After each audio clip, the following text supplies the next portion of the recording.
So the Social Justice Ministry, under the guidance of Melody, Pastor Melody, decided to get together this introduction to what is happening in the state legislature,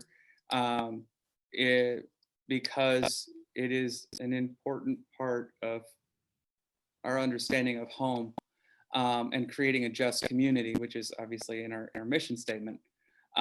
Indianapolis is a diverse and wonderful population. There's lots of great opportunities, but of course there's vulnerable populations as well. And some of the laws, that have been proposed for this session can be hurtful. Some of them seem to be things that are in line with our ideals. And so it's up to us to share our voice as the voters, as constituents, so that our legislators know what we want. If they don't hear from us, they have to presume that we're either ambivalent or we just trust them blindly. So, that's why we're here. And we're just going to look at a few bills. And of course, there's so many more, but this would be a good place for us to start. When you get settled in there, maybe we should go ahead and pray. So, prepare yourself. Heavenly Creator, thank you for this opportunity to share your message of love with the people that are here, with the people that will join us later, and with our legislators. Guide us in our understanding of what you want from us and what you want for our home, to be a better home for more people, to join together in what makes this place great. In your name we pray, amen. Okay, if you could switch to the next slide. Pretty please, Tom. Thanks. Just a couple of quick common abbreviations that we'll see. SJR means a Senate Joint Resolution, a Senate bill, and a House bill. They refer to the point of origin of a proposed law. Functionally for us, whether they're passed or not passed is not very different once it becomes law. But while they're in session, this helps us to know who to reach out to. The state legislature in Indiana is part-time, and so it meets this year from January 4th to March 14th. Last year, that session was extended, I think, all the way into September, but not every day. This is the bulk of the actual speaking and voting, debating, rewriting, and voting on bills that happens in Indiana. The other 9 months are spent, preparing for these 3 months. So we're a little behind the 8 ball on this. For next year, we'll probably try to do this in December or even November, because most of the laws are already that are proposed will already be out there, at least in writing. They're proposed in one house and then considered in a committee. One or more legislators will get together and write a bill, or will add on to an existing bill or code. And then once it's considered in committee, if it passes there by a simple majority, the whole Senate or House will consider it. If passed there, it goes to the other one. If passed there, it goes to the governor and then becomes law. So we have a few of these that are of particular interest to the Social Justice Committee or Ministry, and one of them that speaks to me personally is this Education Matters bill, HB 1134. It's called Education Matters. There was a Senate bill that had the same name and same language that did not pass out of committee, but the House bill has passed the House and will be heading on to the Senate. So in short, what it does is it creates by law parent review boards for school curriculum. It requires each qualified school. So it starts with, most of the language focuses on public school, but it's open enough that it sounds like all schools that receive state dollars or are, what do we call it? Not certified. That have gone through, have certain qualifications. They'll have to do this. We'll have to post materials on a website. The target date for that is June 30th, so well before the school year. And the purpose of that is to allow a parent review board and the wider community to review all materials that are being used in the classroom, particularly the electronic materials. And then they can submit recommendations regarding the curriculum. There is a focus in the language. Actually, if you're going to go to the next slide, we'll come to this in just a second. There's a focus in the language on social emotional learning and on a lot of civics education. Actually, I wonder, I'm trying to remember, is it the next slide? Did these get switched in order? No, one more. Yeah, okay. So this op-ed piece has a video attached to it where there was discussion in the Senate, and basically the senator suggested to the social studies teacher that was speaking to them that social studies is a place for listing of facts, and you allow students to come to their own conclusion that you should do everything even-handedly, that everything should be without emotion. Social studies is not a place to share an opinion, which is a fundamental misunderstanding of social studies. I teach the subject. I teach my students about writing, like persuasive writing. That's what we do. Anyway, the concern, if we go back to the talking points, I'm sorry to have you switch back and forth, is that, every child does deserve an accurate, honest, quality education, no matter the color of their skin or their zip code. This is going to cause issues for that because it's going to make it much harder to recruit new teachers. I think it's going to be harder to retain teachers as the workload grows. And I worry about censorship. I think that's a dangerous game. But most importantly, no matter what your background and what your voting patterns are, there are ways for parents to review curriculum already. There are ways to be partners and to discuss things and to opt out of things. This has a lot of hoops and a lot of difficult things for teachers to follow through on, and it will open them up to lawsuits if they don't follow it to the letter of the law and somebody gets upset about it. So this is something that we in our group oppose, and we suggest that you contact your senator or Senator Jeff Ratz, I'm not sure how he says his last name. He is the chairman of the Education and Career Development Committee in the Senate, and his information is there. And we'll get into contacting methods later, but email and phone are the best ways that aren't in person.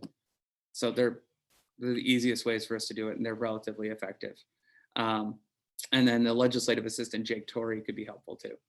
So if you want to go there, yes. Indiana Coalition for Public Education is behind this. The teachers union is not behind the law, opposes the law. So does the ICTE. It's anyone who represents educators is pretty universally against this. And there's some links there.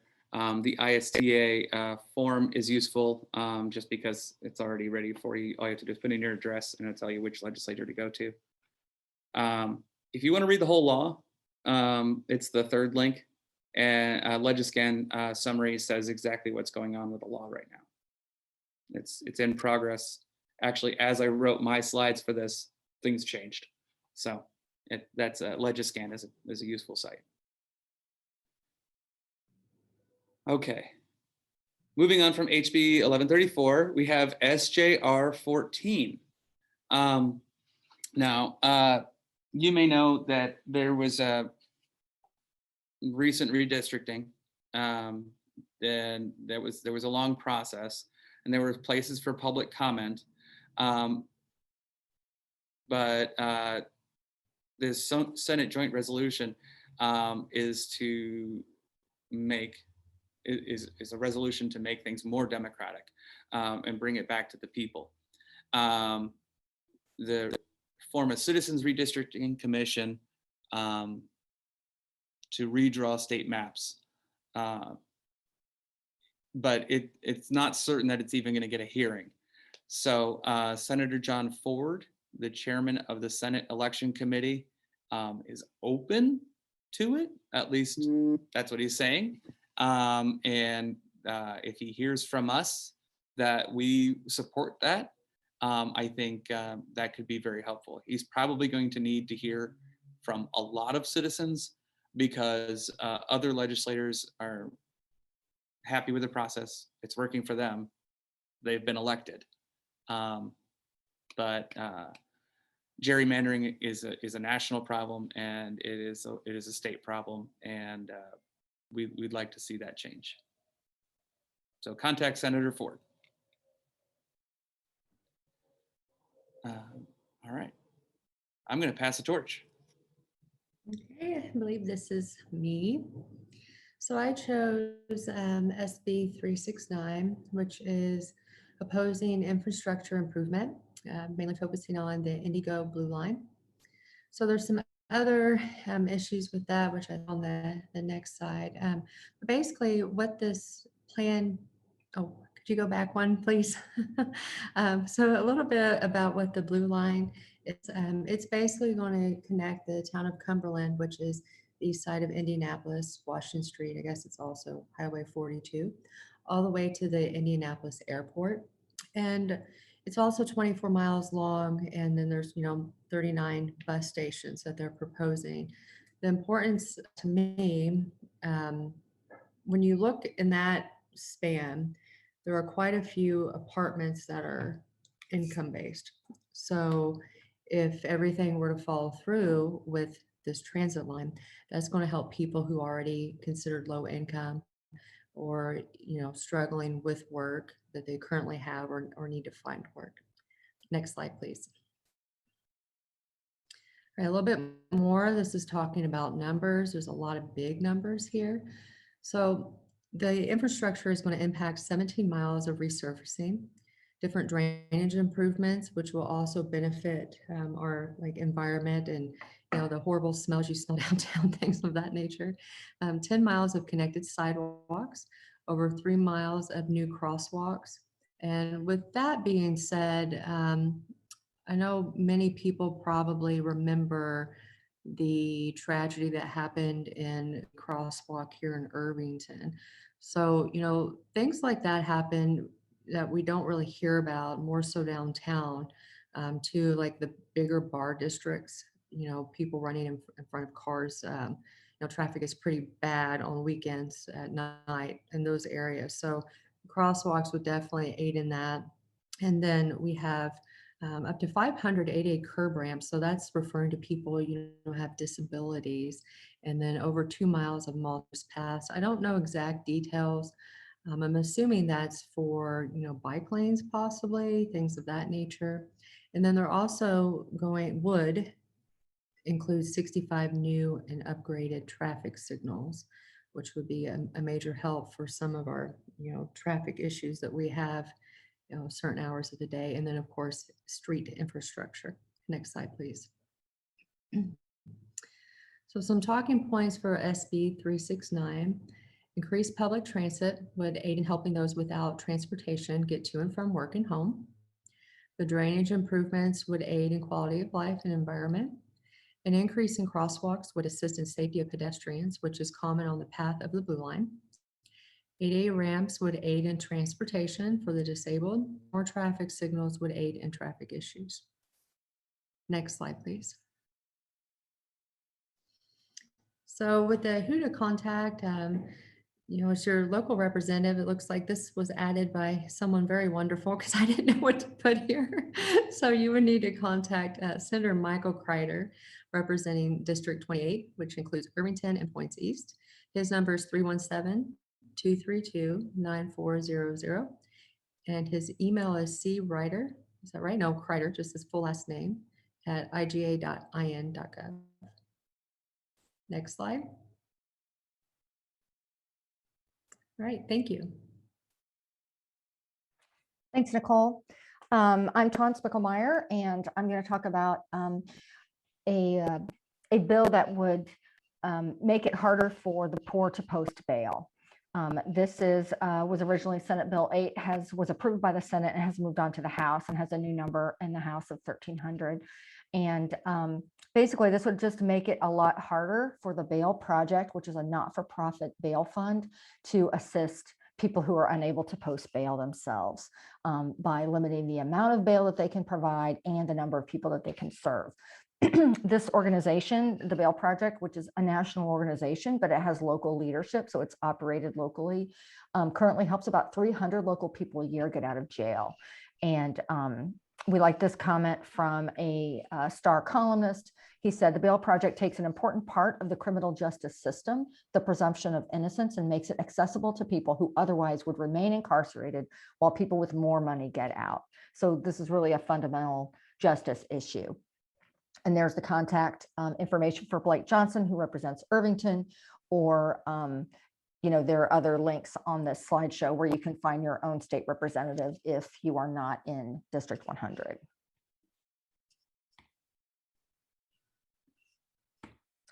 Hold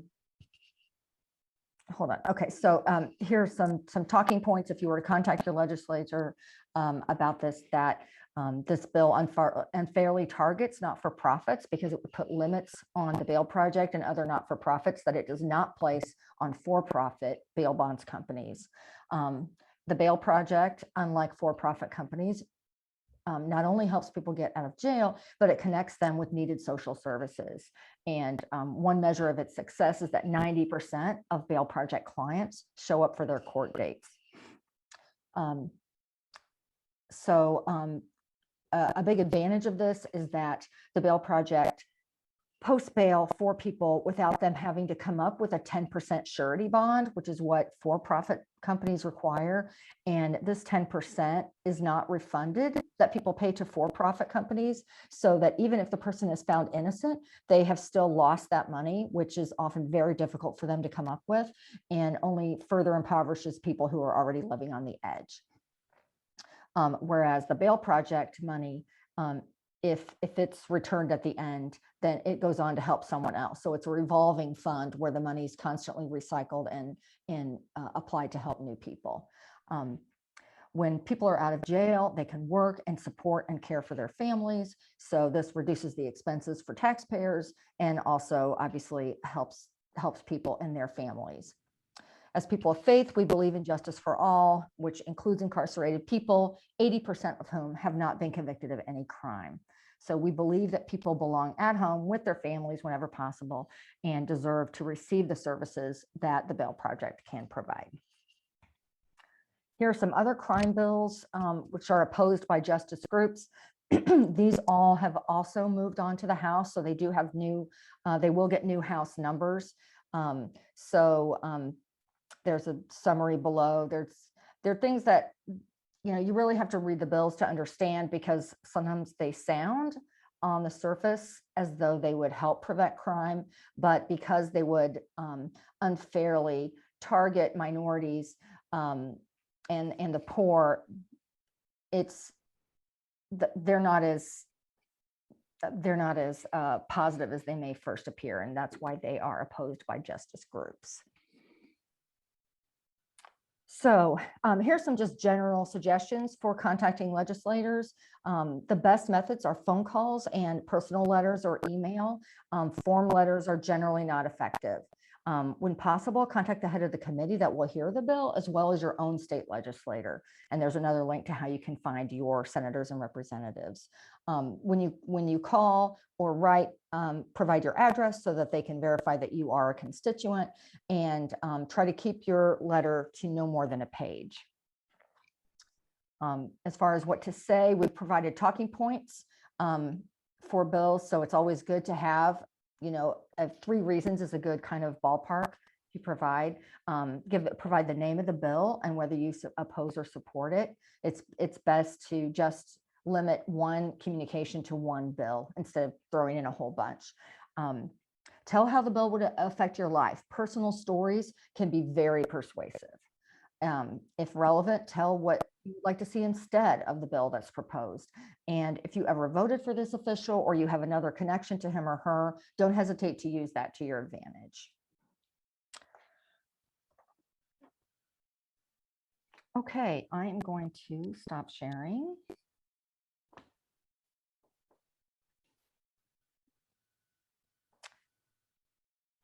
So that is all our prepared comments. I don't know if anyone else has any comments or questions.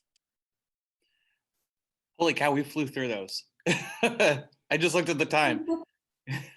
Yeah. That was a whirlwind. There were a couple things that I wanted to talk about with your the crime bills too. The thought that I had with these, when you say it looks good on the surface, like police officers in places where there's high crime, like crime has been terrible in Indianapolis, right? But I just think of the phrase pound of prevention, or an ounce of prevention is worth a pound of cure. What a lot of these bills are doing, they're looking at, providing a pound of cure instead of an ounce of prevention. And that's, if we took care of people who were at risk of, homelessness, or in an area that, if we take care of people, we're not going to have as much crime. So that was one with the bail project that stuck out to me that I didn't realize, or I didn't think about at first, was that oftentimes the amount of money you have to come up with is raised by the entire family, and it affects that entire family financially, and often puts them in a worse position just for their basic necessities. Yeah, there's nothing that I can think of in response to your question, but I will say that through the conversation with the Wabash Pastoral Leadership Program and state legislator there, who indicated that when she's not sure which way to vote on an issue before she goes in to vote, she looks at the number of phone calls or emails or letters from her constituents, and she votes based on the number of contacts. So those phone calls, those emails, all of those contacts to state representatives matter. And it may feel insignificant, but when they're not already set on a specific way to vote, it sways their decision. mm-hmm. The Social Justice Ministry meets monthly, and we've been meeting primarily online due to COVID, but I look forward to a day when we're meeting in person on a monthly basis.